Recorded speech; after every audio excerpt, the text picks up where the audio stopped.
So, herzlichen Dank, dass du dich noch zu später Stunde bereit erklärt hast, nach eurem großen Panel eben gerade.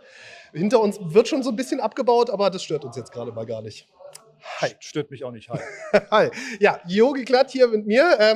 Ich muss ja nicht abbauen. Nee, du musst nicht abbauen. Stimmt, genau. Wir auch nicht zum Glück. Also nur unsere Technik hier. Aber ja, vielleicht für den Anfang einfach Danke an die mal... Technik allerdings.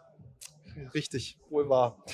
Vielleicht mal für den Anfang, was ist dein Job aktuell bei Cloud Imperium Games? Weil verändert sich ja auch immer viel. Ach Gott, okay, was bin ich jetzt? Also ich bin eingestellt als Gameplay-Programmierer. Allerdings ist das nur mein Jobtitel. Meine Rolle ist eher so, dass ich meine Verantwortlichkeiten liegen im Bereich von Space Combat Development, Ship Feeling und ich mache relativ viel Design, aber jetzt nicht dieses detaillierte Design, sondern ich lege eher so zum Beispiel Richtlinien für die Waffen fest, wie die sich verhalten sollen. Oder ich mache momentan viel gerade relativ viel, also ich will jetzt nicht sagen UI-Design, aber wenn ich zum Beispiel an einem Feature arbeite, ich habe die letzten 2 Wochen war ich damit beschäftigt, ein neues Turret Heads-Up-Display zu entwerfen. Also einfach nur so grob, wie es funktioniert. Ja. Ne? Und habe dann halt so Prototypen erstellt. Und üblicherweise, wenn wir sowas machen, dann erstelle ich die Prototypen mit so Building-Blocks-Sachen, also halt mit einer Coda-UI. Und das sieht richtig, richtig übel aus. Ja. Was aber auch gut also so sind, Mock-up-Style sozusagen. Ja, es ist ja Mock-up-Style, aber es Ja. ist halt funktional komplett. Ne? Ja. Also Genau. Ich mache da zum Beispiel, also wenn ich jetzt, ich habe da viele, viele Platzhalter-Grafiken drin. Zum Beispiel eine Sache, die jetzt bei der Turret Pitch Ladder dann, also die Turrets bekommen also ihr kennt ja in den Turrets diese dünne Pitch Ladder. Ne? Ja, genau. Die wird ausgetauscht mit einem Konzept, was ich damals schon entwickelt habe, was aber jetzt richtig schön mit den neuen Building Blocks Sachen gemacht wird. Und da habe ich jetzt die Sachen dann so quasi angeordnet. Also ich muss ja den ganzen Mathe-Kram berechnen, wo die gezeigt wird. Die Pitch Ladder, das war doch ein bisschen komplizierter, als ich dachte. Vor allem die für die Turrets. Ja, aber ich wollte da also ihr wisst doch, wenn du in einem Turret bist und da hoch und runter pitcht, da siehst du doch diesen Kompass, dass es sich Genau, so richtig. dreht. Ja. Und eigentlich, was ich damit damals schon machen wollte, war, dass es ein richtiges 3D-Objekt ist, was sich dann hoch und runter bewegt, sodass du, wenn du perfekt nach links und rechts gehst, dass du sehen kannst, wo sich der Turret lang bewegen würde. Dann siehst du quasi instinktiv, also nur an den Seiten, welchen Pitch-Angle du hast, ohne dass du jetzt wirklich auf eine Zahl gucken musst. Oder nachdenken musst oder sowas. Genau, richtig. Intuitiv sozusagen. Und was natürlich besonders, wenn du in einem Schiff bist, wenn du gerade dein Gyro anhast, du bist so fixiert auf den Punkt. Ja. Du kriegst ja oft nicht mit, wie sich das Schiff drumherum bewegt. Aber hallo, nie. Das siehst du mit der Pitch Ladder ganz, ganz genau. Ja? Und das sind halt so eine Sachen, dann habe ich halt die Mathe-Grundlagen und sowas dafür fertig gemacht, habe das dann in Building Blocks gepackt, dann haben wir so dafür gesorgt, dass es nach hinten projiziert ist, also nicht irgendwie, dass es den Pitch-Angle nicht verändert, je nachdem, wo du deinen Kopf hast. Und das ist halt Infinity Projected wie ein normales Heads-Up-Display. Ja. Und so ein Zeug mache ich dann. Und dann gebe ich dann diesen Prototypen, also die geben wir dann zum Beispiel an das UI-Team ab und das UI-Team Macht's hübsch, sozusagen? Oder? Ja, nicht nur hübsch, manchmal hinterfragen die auch halt Konzepte oder finden bessere Sachen. Zum Beispiel, wenn ich manchmal eine Zahl reinmache, dann fragen sie, ist es vielleicht besser, wenn man eine Bar reinmacht oder andersrum? Kann man die Bar nicht wegmachen, wenn man eine Zahl reinmacht und sowas? Also die haben auch ihre eigenen UI-Designs, die dann draufpacken. Ne? Also die challengen es so ein bisschen sozusagen. Ja, nee, das ist ja auch wichtig. Ne? Ja. Also ich meine, ich kann von mir behaupten, der beste Designer zu sein. Ich kann dir garantieren, dass sobald richtige andere Leute damit in Kontakt kommen, dass viele von den Konzepten dann zerfallen. Also man muss da gechallenged werden. Wenn deine Arbeit dann die Scrutiny von anderen Leuten dann quasi überlebt, dann weißt du auch, dass es auf dem richtigen Weg ist. Das ist richtig. Und das ist halt total wichtig. Also man darf da jetzt nicht so, ich sag mal, arrogant reingehen, so, ich weiß, wie das geht. Ja. Aber so ein bisschen, manchmal geht es auch ein bisschen vor und zurück. Ne? Zum Beispiel, wenn man jetzt länger dran gearbeitet hat, kann man sich auch ein bisschen in seine Sachen dann verlieben. Und dass man natürlich. Dann, das kennt, glaube ich, jeder. Ja. Ne? Also da muss man manchmal auch so ein bisschen so, okay, du hast recht. Ich meine, ich habe mich jetzt seit 3-4 Jahren beschäftigt mit so Space Combat und sowas. Und manchmal denke ich auch, ich weiß, wie das geht. Und dann kommt jemand an und sagt, das ist aber nicht so. Doch. Nee, aber eigentlich hat er recht. Ne? Also wir hatten jetzt viel Diskussionen über die neue Ship-Hut, die jetzt für Squadron gemacht wird. Da sind wir schon durch relativ viele Iterationen gegangen. Und bei manchen Sachen habe ich gedacht so, nee, das mag ich nicht, aber eigentlich, ja. Scheiße, seinen Sinn. Scheiße, haben Rechte. Ne? Nee, das ist aber ein normaler Arbeitsprozess. Ich denke, das kriegt man bei jedem Dings dran. Also so ein Zeug mache ich halt. Okay. Ich bin halt für, wie gesagt, Space Combat mitverantwortlich. Ein großes Projekt, was ich demnächst machen muss. Ich muss das Feeling verbessern, weil momentan, wenn du Treffer zum Beispiel abbekommst, das merkst du nicht. Ne? Du weißt nicht, woher das kommt. Du siehst, oh, mein Schild flackert. Oh. Ja. Und dann so, hä? Wieso explodiere ich? Ne? Also momentan sieht man davon gar nichts. Keine Rückmeldung sozusagen. Ja, genau. Ja. Oder wenn man zum Beispiel, wenn man boostet oder sowas, ne, dann wollen wir natürlich ein bisschen mehr Shake haben und sowas. Ne? Jetzt nicht unbedingt, dass es schaurig ist, aber halt zumindest so, dass man mehr Feedback bekommt. Ja. Wie gesagt, wo arbeite ich noch? An die Waffen arbeite ich noch. Aktuell arbeite ich wirklich wieder am Flight-Modell ein bisschen. Also ich baue gerade was ein, was die Community schon, oder manche Leute in der Community schon ein paar Mal erfragt haben. Also Relative Throttle. Wir haben da schon vor 2 Jahren haben wir schon mal ein Prototyp von einem Trimming-System gemacht und Teile davon packen wir jetzt quasi ins Flight-Model rein. Und manche von den Sachen kommen halt, also manche von diesen Features, die sind halt zwar für Squadron gemacht, aber die sind dann direkt verfügbar auch im PO. Zum Beispiel, ihr habt jetzt in der 318 habt ihr zum Beispiel habt jetzt direkte Buttons, um die Gimbal-Modes direkt anzusteuern, anstatt immer den Switch zu machen. Richtig, ja? immer den, genau. Und solche, also manche von diesen Sachen blieben halt drüber, aber die großen Features natürlich nicht. So, jetzt habe ich ziemlich viel geplappert. Hast du eine andere Frage? Nee, super gut. Ja, und zwar konkret hier, gerade Vehicle Experience.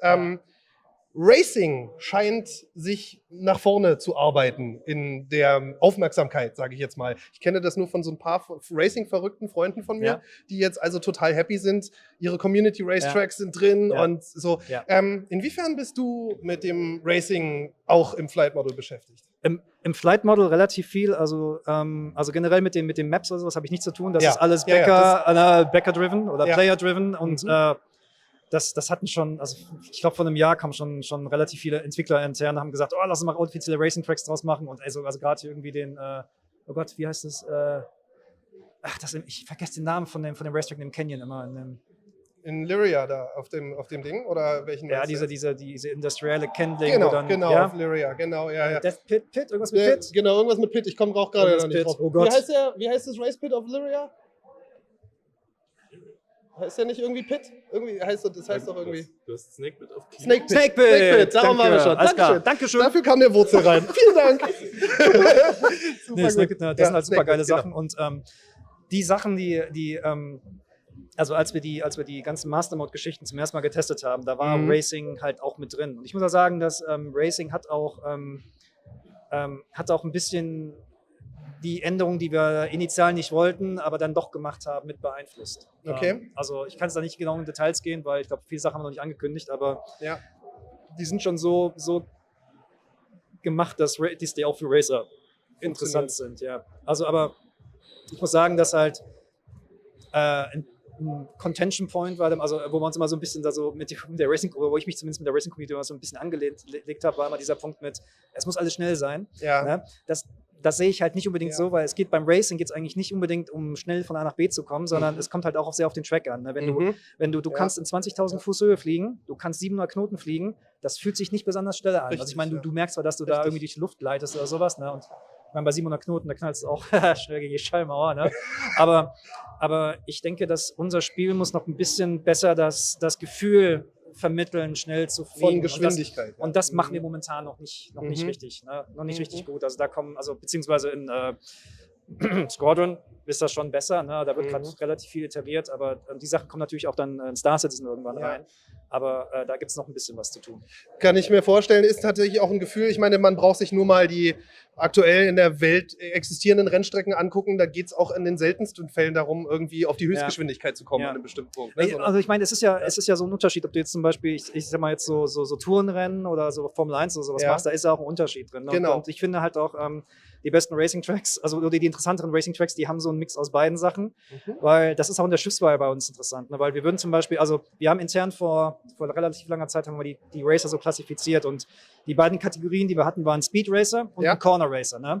Und ein Corner Racer gegenüber ist relativ interessant, ist relativ das gleiche wie ein Dogfighter eigentlich. Bei einem Dogfighter kommt es darauf an, dass du möglichst schnell dein Velocity-Vektor ändern kannst. Ne? Und das ist das gleiche Requirement, was auch ein Corner Racer hat. Ist aber nicht unbedingt das, was ein Speed Racer hat. Ne? Also ein Speed Racer, würde ich sagen, hat halt eine große... 350R wäre für mich so ein Speedracer. Ja klar, ne? Aber da wäre mir zum Beispiel wichtig, also so eine 350 oder in dem Fall wird es halt ein Schiff sein, was, ich sag mal, brutal viel Beschleunigung nach vorne hat, aber nicht viel Retro Thrust, nicht viel Sidestrafen kann und sowas. Ne? Ja. Und das fliegt sich natürlich dann anders, als wenn du einen dedizierten Dogfighter hast, der vielleicht nicht besonders schnell fliegen kann, aber halt dafür die Kurven besser kriegt und sowas. Ne? Das ist natürlich dann ein Unterschied.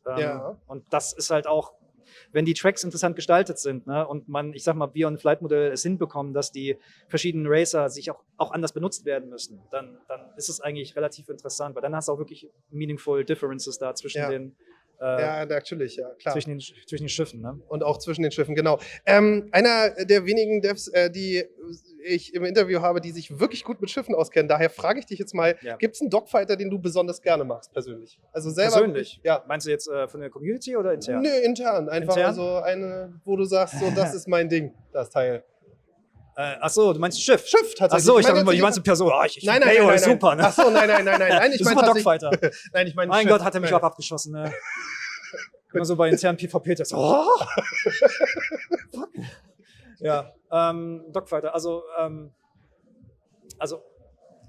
ist schwierig. Also generell die momentan das Hero-Ship, was wir halt momentan haben, ist halt die Gladius. Da werden die ersten Sachen, also ich finde es eines der schönsten Schiffe, die wir haben. Und es ist auch das Schiff, über der halt diese ersten Gold-Quality-Passes und sowas machen. Also an der Gladius wird halt alles andere rauf und runter gezogen. Aber ich persönlich bin halt ein Hornet-Fan, aber das ist halt kein, die Frage ist halt, was du mit Dogfighter meinst. Also intern klassifizieren wir halt Light, Mediums und Heavy und die haben ihre unterschiedlichen Anforderungen, die kannst du alle fürs Dogfighting benutzen, aber der Zweck von den Schiffen ist halt ein bisschen unterschiedlich. Ne? Also jetzt so ein reiner, was wir als Dogfighter oder als Lightfighter bezeichnen würden, das ist halt einer, der gut im 1 gegen 1 ist, aber halt nicht unbedingt in Gruppenkämpfen die beste Wahl ist. Aber ja, wie gesagt, ich mag einfach die Gladius, die sieht einfach schön aus. Das stimmt. Die ist wunderschön. Ich mag überhaupt nicht die M50. Okay. Die ist so scheiß klein, ey. Ist so hart zu treffen. Ne? Fies, das Ding. Kleines, fieses Schiffchen, aber und vor allem, ich mag, also ich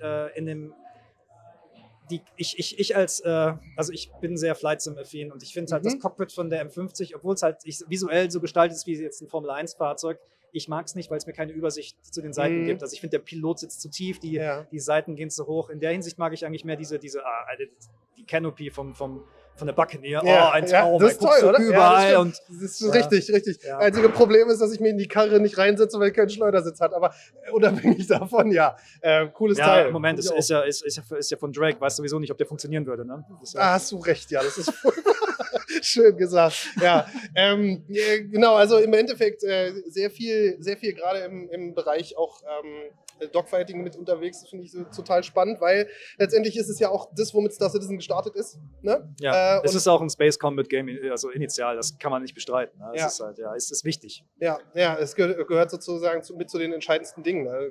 Absolut richtig, ja, genau. Irgendwelche Dinge, wo du sagst, irgendwie in Bezug, eine persönliche Frage, weil du gerade sagtest, Space Sim und insgesamt Flight Sim affin, Dinge, die du für den Atmosphärenflug noch wichtig fändest. Control Surfaces. Okay. Ja, das ist ja schon, glaube ich, schon angekündigt. Ne? Also, ich habe das gespielt, das fühlt sich wesentlich besser an. Also wir haben ja den Prototypen von David mit Control Surfaces und es ist nicht sehr weit entfernt von wenn du so in den frühen 90ern die Flight Sims gespielt hast. Ne? Also, habe ich tatsächlich, ja. Ja, okay. Also es fühlt sich besser an als das. Es ist jetzt, ich würde jetzt nicht sagen, dass es unbedingt auf DCS-Level ist oder sowas, ne? Oder aber es fühlt sich gut genug an und es ist halt noch leicht kontrollierbar im Sinne von, dass du das leicht tunen kannst. Ne? Aber wenn du halt vorwärts fliegst und du machst so einen Sideslip, dich drückst nach vorne, wenn du irgendwie rückwärts fliegst, das Schiff dreht rum.